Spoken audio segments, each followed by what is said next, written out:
Olá, eu sou a Elke, idealizadora da Amora Marketing, e você está ouvindo o Marcas com Essência, o podcast para quem acredita que branding é mais do que estratégia, é memória, identidade e emoção. No episódio de hoje vamos falar sobre uma marca que atravessou quase um século mantendo seu perfume inconfundível, a Febo.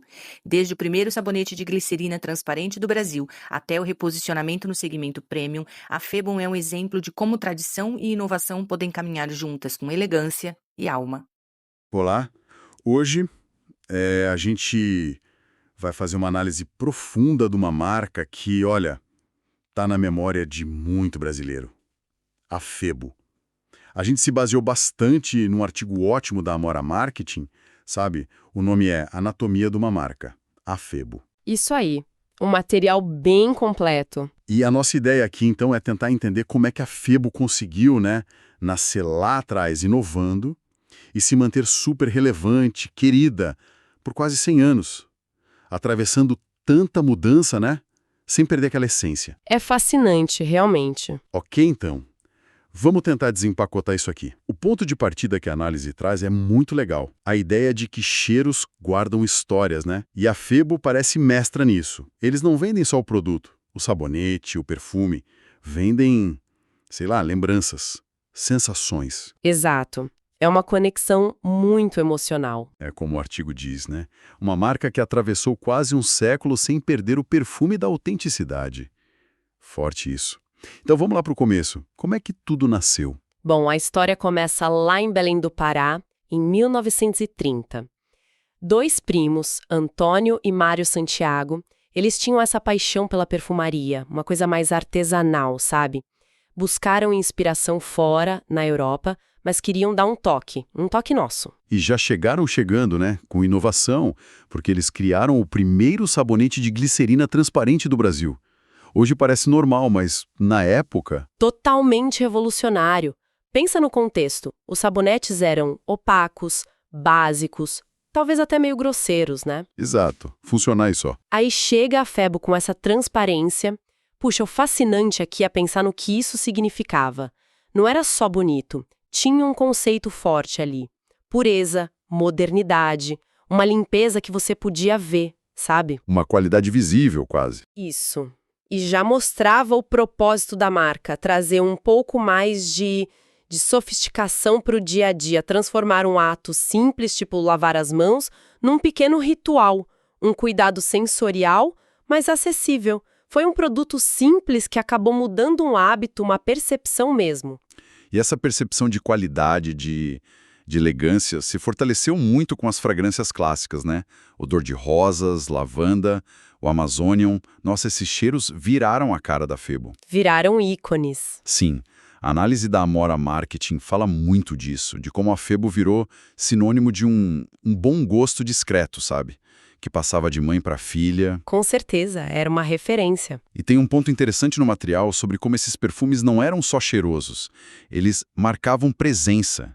Era um cheiro que ficava, na pele, no ambiente. Na memória afetiva das casas. Por décadas. Exatamente. Era uma assinatura olfativa mesmo. E se a gente conecta isso com a construção da marca, lá no início, a aposta no sensorial era total, desde o dia 1. Não era só o cheiro.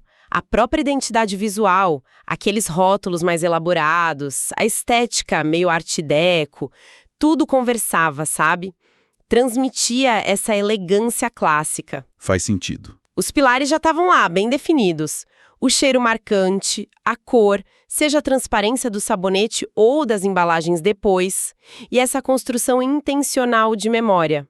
Era uma experiência completa. Uma promessa de sofisticação que dava para alcançar, Perfeito. Essa era a ideia. Mas aí o tempo voa, O mercado muda, os hábitos de consumo também. Chegam os anos 2000, um período bem diferente. Como é que uma marca tão tradicional lidou com isso? Esse foi um momento bem delicado e a virada de chave foi a entrada da Granado. A aquisição aconteceu em 2004 e a análise da Amora Marketing, ela classifica isso como uma das transições mais inteligentes do branding brasileiro. E eu concordo. Por quê? O que foi tão inteligente nessa transição? Foi a forma como eles fizeram. Teve uma dualidade muito esperta na estratégia. Por um lado, um respeito enorme pela história, pela herança da Febo. Os ícones tipo odor de rosas, lavanda, eles foram mantidos, intocáveis quase. Para preservar a memória, né? O artigo fala em memória olfativa de gerações. Exato. Isso foi fundamental para não romper com o público fiel. Mas, por outro lado, eles tiveram coragem de inovar. Lançaram linhas novas com combinações de fragrâncias mais sofisticadas, mais contemporâneas, mirando um público que queria novidade. Entendi. Mantiveram o clássico, mas abriram um novo caminho. Isso. E junto com isso, veio um reposicionamento claro. A marca foi elevada para um segmento mais premium e você via isso em tudo. No design das embalagens, muito mais refinado, na escolha de matérias-primas melhores, até nas lojas conceito que começaram a surgir. Uma experiência sensorial mais completa. Mas sem perder a identidade original. Esse é o ponto-chave. A análise reforça muito isso. A Febo fez essa transição, se modernizou, ficou mais premium, mas a alma continuou lá. Aquela conexão emocional, sensorial, a memória, tudo isso foi preservado. A metáfora que usaram é ótima. A Febo não perdeu sua alma, apenas trocou o corpo, mantendo o mesmo perfume emocional. Puxa, que interessante. E aí a gente entra num ponto que eu acho que é o coração do sucesso deles, né? O tal do branding sensorial. A análise deixa bem claro que essa é a grande força da Febo. É uma comunicação que fala direto com os sentidos, antes mesmo da gente pensar racionalmente. É quase instintivo. Totalmente. É uma estratégia poderosíssima, porque cria laços emocionais muito fortes, que duram. E a Febo faz isso de um jeito orquestrado. Como assim? Bom, vamos pensar nos elementos. O visual. A inspiração Art Deco continua ali super consistente. As linhas retas, geométricas, as cores, dourado, preto, aquele vinho profundo. Cores que já passam uma ideia de luxo, de tradição, né? Exatamente. De herança. Sofisticação que não envelhece. Até a fonte usada é forte, mas tem uma elegância. Aí tem o tátil. A experiência já começa na embalagem. A qualidade do papel, a textura do sabonete em barra, tudo isso comunica cuidado, atenção ao detalhe, qualidade superior. Você sente a qualidade antes de usar. Isso. E, claro, o olfativo, que é o centro de tudo na Febo. E aqui está a genialidade. Equilibrar o tradicional, aquelas fragrâncias que são pura nostalgia, com o contemporâneo. Criar cheiros novos que atraem um público diferente, talvez mais jovem, mais experimental. Eles têm um portfólio que agrada a vários gostos, então. Sim, contando histórias diferentes, mas sempre com aquele selo de qualidade Febo, sabe? E a mensagem que fica nisso tudo, segundo a análise, é que o luxo da Febo não é de ostentar, sabe? É um luxo de presença. É algo que você sente, percebe nos detalhes, na experiência, na história que a marca carrega. É chique, mas sem gritar. Discreto e inconfundível. Essa consistência visual, mesmo depois de modernizar tudo, é algo que a análise até chama de exemplo raro. O logo em caixa alta, com aquela vibe Art Deco, ele continua lá. Um símbolo de força, de tradição. Sim, ele é muito marcante. E as cores principais? O dourado, que remete ao luxo, mas também ao sol, né? Febo, o deus do sol.